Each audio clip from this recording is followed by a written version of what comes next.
What? Discipline is the bridge between goals and accomplishment. We all have dreams. We all set goals. We make promises to ourselves on New Year's Eve, on Monday mornings, on our birthdays. We say we're going to lose weight, build a business, write a book, become financially free. But here's the hard truth. Goals without discipline are merely wishes, and wishes without action are just daydreams that fade with the morning light. Discipline is that crucial bridge, the only bridge, that connects where you are today to where you want to be tomorrow. It's the daily walk across that bridge, step by step, brick by brick, that transforms your invisible dreams into visible reality. You see, everyone wants the rewards, but few are willing to pay the price in daily deposits of effort. It's not what we do occasionally that shapes our lives. Anyone can have a moment of inspiration. Anyone can work hard for a day, a week, or even a month. But that occasional burst of motivation, it's like a firework, bright, exciting, and gone before you know it. What truly shapes our lives, what carves our destiny into stone, is what we do consistently. It's the choices we make when no one is watching. It's the decision to show up on the days when you don't feel like it, when it's raining, when you're tired, when you'd rather stay in bed. The difference between those who succeed and those who don't rarely comes down to talent, intelligence, or even opportunity. Walk into any graveyard, and you'll find it full of talented people who never realize their potential. The real difference? Daily habits repeated over time. Success is nothing more than a few simple disciplines practiced every day, while failure is simply a few errors in judgment repeated every day. Think about it.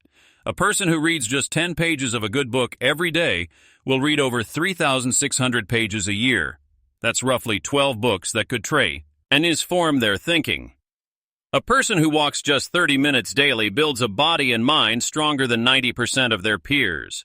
A person who saves just $10 a day creates wealth that compounds into financial freedom.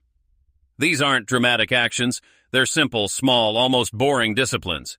But repeated consistently over months and years, they create a life that's anything but ordinary. The magic isn't in the complexity of the action, it's in the consistency of it. That's the bridge, that's discipline, and that bridge is available to anyone willing to cross it, one daily step at a time. Start with small promises to yourself. You know what kills most people's dreams? It's not lack of talent, it's not lack of opportunity. It's the erosion of self-trust. And how does that trust erode? One broken promise at a time.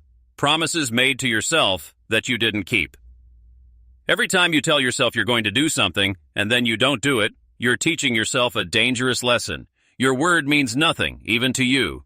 You set the alarm for 6 a.m., and when it rings, you hit snooze. You promise yourself you'll go to the gym, but when the time comes, you find an excuse. You say you'll make those sales calls, but somehow the day ends and they never happened.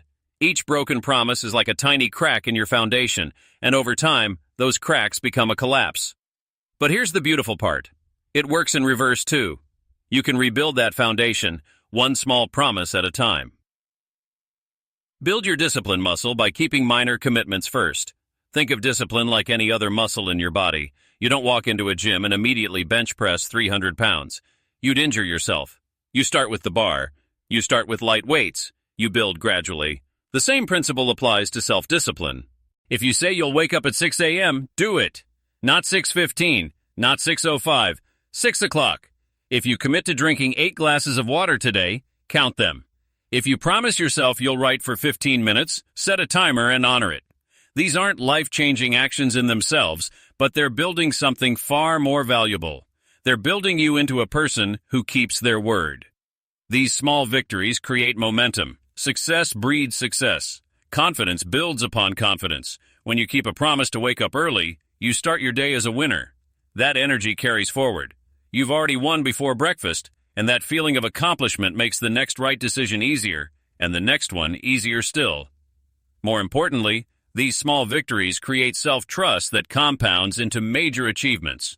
When you've proven to yourself 100 times that you do what you say you'll do, something magical happens. When you set a big goal, start a business, lose 50 pounds, write a book, you actually believe you can do it. Because you have evidence. You have a track record. The person who can't keep small promises will never keep big ones. But the person who masters the small commitments, They're building the character required for extraordinary achievement. Start small. Start today. Start with one promise you know you can keep, and keep it. Then do it again tomorrow. That's how champions are built. Pain weighs ounces. Regret weighs tons. Life is going to be difficult either way. Let me be clear about that. There's no easy path, no shortcut, no magic formula that eliminates all discomfort from your journey. You're going to experience pain, that's guaranteed. But here's what most people don't understand. You get to choose which pain you're willing to live with. The discomfort of discipline today is nothing compared to the pain of regret tomorrow. Nothing. The pain of waking up early, of saying no to dessert, of making those difficult phone calls, of studying when you'd rather watch television, these pains are temporary. They're sharp, yes, but they're brief. They last minutes, maybe hours, and then they transform into pride, progress, and results. But the pain of regret? That's a different beast entirely. That pain doesn't go away after an hour. It stays with you. It wakes up with you in the morning. It whispers to you at night, "What if only, I should have." Regret is the heavy weight you carry year after year, decade after decade, knowing you could have been more, done more, become more, if only you'd been willing to endure a little temporary discomfort.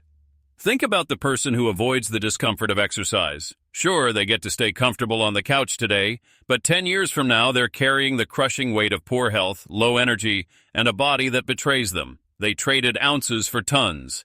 They chose the easier wrong over the harder right, and now they're paying compound interest on that decision.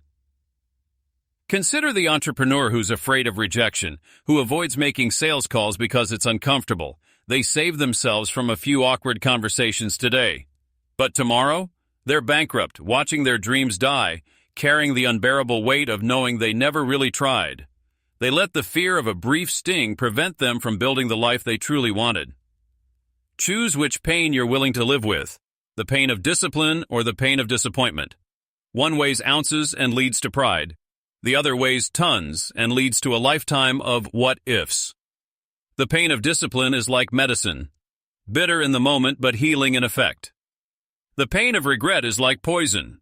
It may seem easier to avoid the medicine, but the poison will destroy you slowly from the inside out.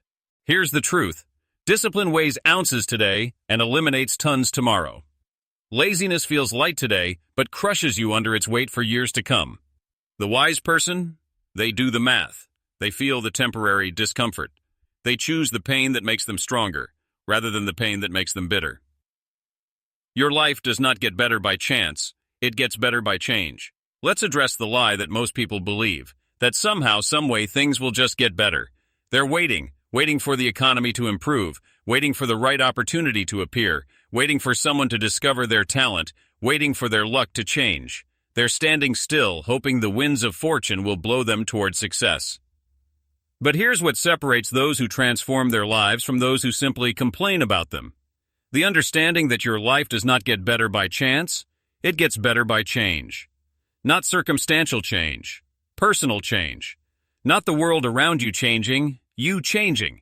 The moment you accept full responsibility for where you are and where you're going is the moment your life begins to shift. Discipline is about making the tough decision to change your daily actions.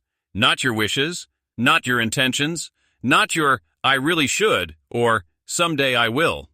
Your actual actions, because at the end of the day, you don't get what you wish for, you get what you work for. You don't get paid for having good intentions, you get paid for delivering results. And results come from changed behavior, repeated consistently. Most people know what they need to do. They know they should wake up earlier, eat better, work harder, save more, learn more, read more. Knowledge isn't the problem. The problem is the gap between knowing and doing. That gap is where dreams go to die. Discipline is the bridge across that gap, and it requires you to make science today that your future self will thank you for.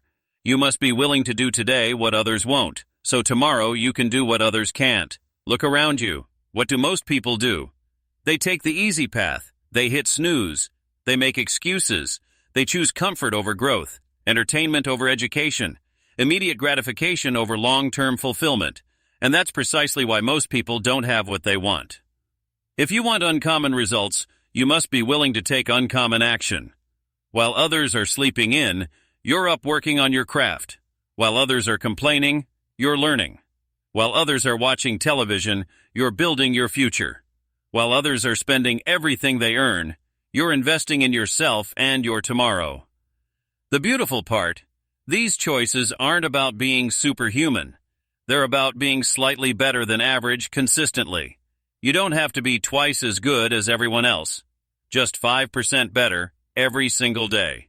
That 5% compounds. That 5% becomes the difference between ordinary and extraordinary. Change is hard, yes, but regret is harder. Choose your hard. Change your actions. Change your life. Master the art of doing what needs to be done, when it needs to be done.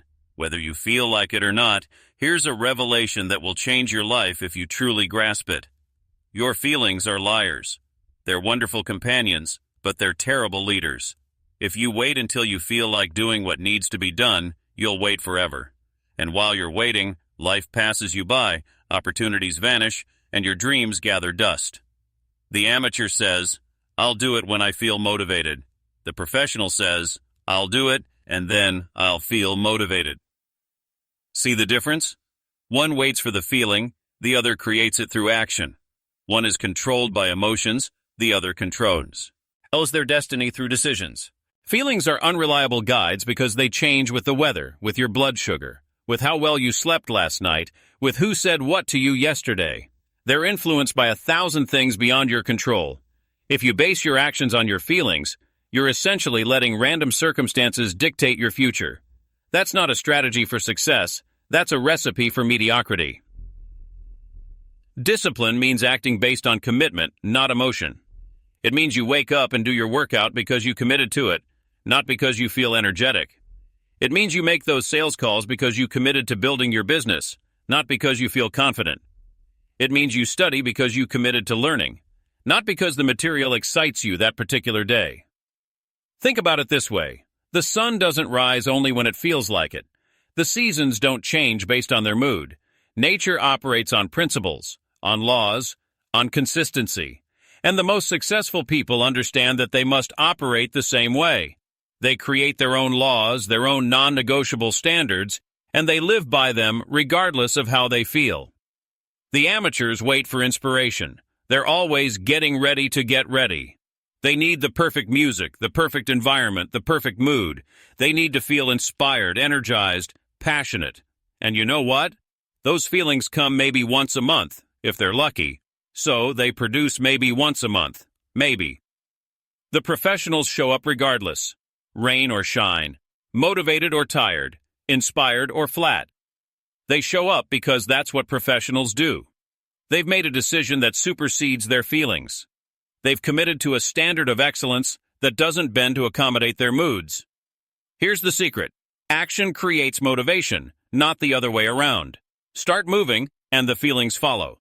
Start writing. Then inspiration appears. Start exercising, and energy emerges. The doing comes first. The feeling comes second. Master this art, and you'll master your life. Plant the seeds of discipline in the spring of your life. There's an ancient saying about planting trees. The best time to plant a tree was 20 years ago. The second best time is today. The same truth applies to discipline, to habits, to the building of your character and your future. Every day you delay is a day you'll never get back, a harvest you'll never reap. Don't wait for the perfect moment, because I'll let you in on a secret. It's never coming. There will never be a day when everything aligns perfectly, when you have enough money, enough time, enough energy, enough confidence. If you're waiting for all the stars to align before you begin building discipline into your life, you'll still be waiting on your deathbed, surrounded by regrets and unfulfilled dreams. The conditions will never be ideal. There will always be distractions, obstacles, and reasons to postpone. Your job will be demanding. Your kids will need attention. The economy will be uncertain. You'll be tired. You'll be busy. There will always be something. But here's what the successful understand. You don't wait for the perfect season. You plant anyway. The best time to develop discipline was yesterday. Maybe you're reading this and thinking about all the years you've wasted. all the opportunities you've missed, all the times you chose comfort over growth. That's natural. But dwelling on lost time is just another form of procrastination. You can't change yesterday, but you're stealing from tomorrow by not acting today. The second best time is now, right now, this moment. Not Monday, not after the holidays, not when things settle down. Now. Because every moment you wait, you're not just delaying your progress, you're actively moving backward. And the world doesn't stand still while you prepare. Your competitors are moving forward. Time is slipping away. Your health, your youth, your opportunities, they're all depreciating assets. Each day delayed is a harvest lost. Think about that farmer who says, "I'll plant next week." Next week comes and he says, "Maybe next month." Months turn to years and suddenly he's standing in an empty field, wondering where his harvest went. He never missed it because he never planted it. He traded potential abundance for momentary comfort. Your life operates on the same principle. Every day you don't practice discipline is a day without growth.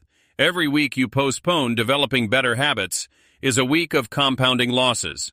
Not just lost time, lost compound interest on that time, lost momentum, lost confidence, lost results. The spring of your life is now, regardless of your age. Spring isn't about the calendar, it's about planting season. And planting season is whenever you decide to put seeds in the ground. Stop waiting. Start planting. Track your progress in writing.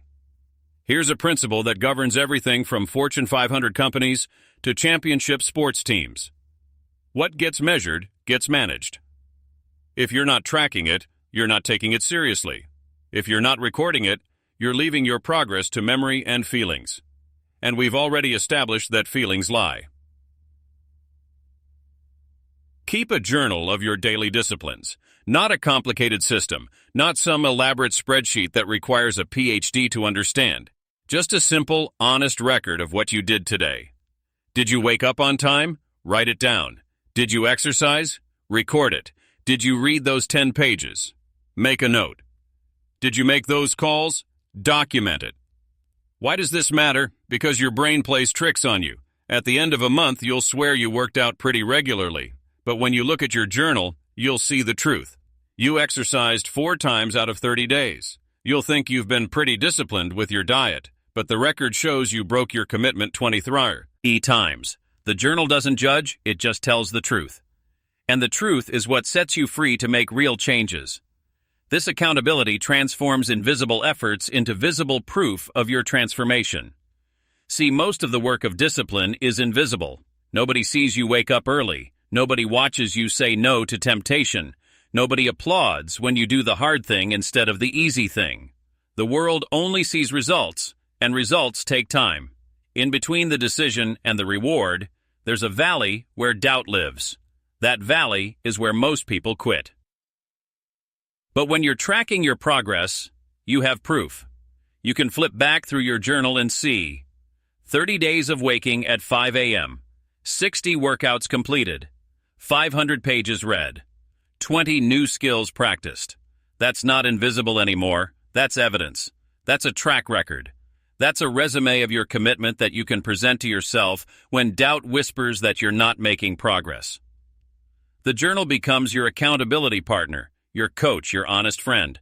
It celebrates your wins. Look at those check marks, those consecutive days, those completed goals. But it also reveals your patterns of failure.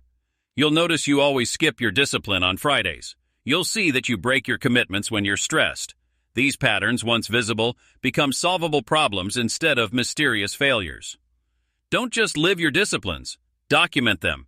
Don't just work hard. Record your work. Because at the end of the year, you'll either have 12 chapters of excuses or 12 chapters of proof. The pen in your hand today is writing the story of your life. Make it a story worth reading. Associate with people who challenge you to be better. Show me your friends, and I'll show you your future. It's one of the most reliable predictions you can make about a person's trajectory in life. You think you're the exception? You're not. None of us are.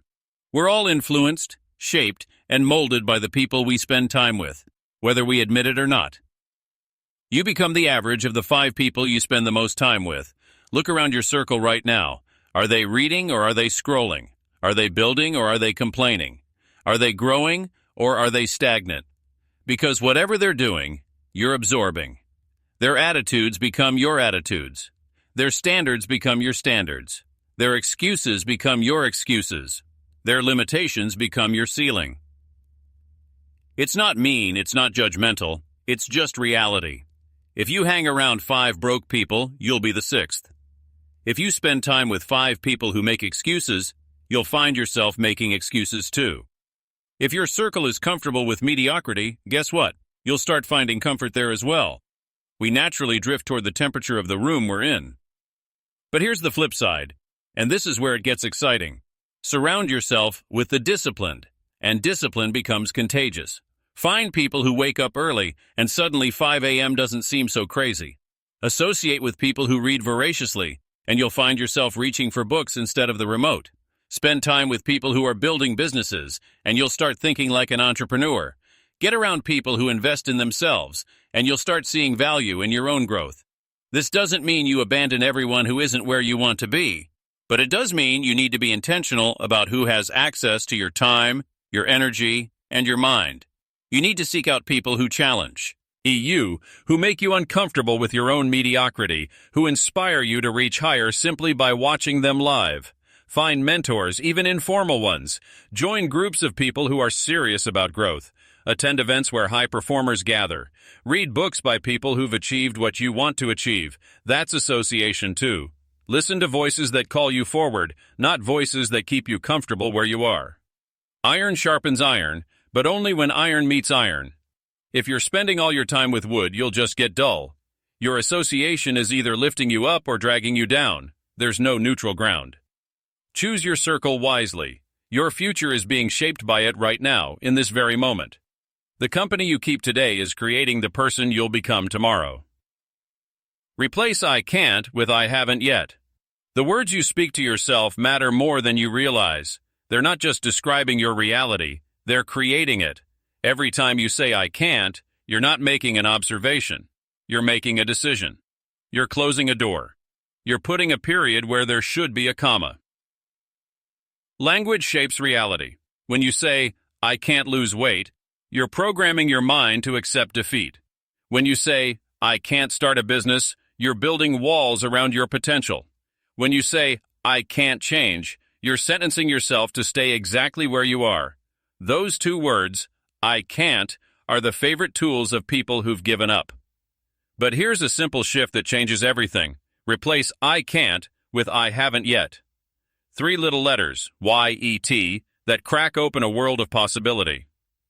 I haven't mastered this yet implies you're on a journey.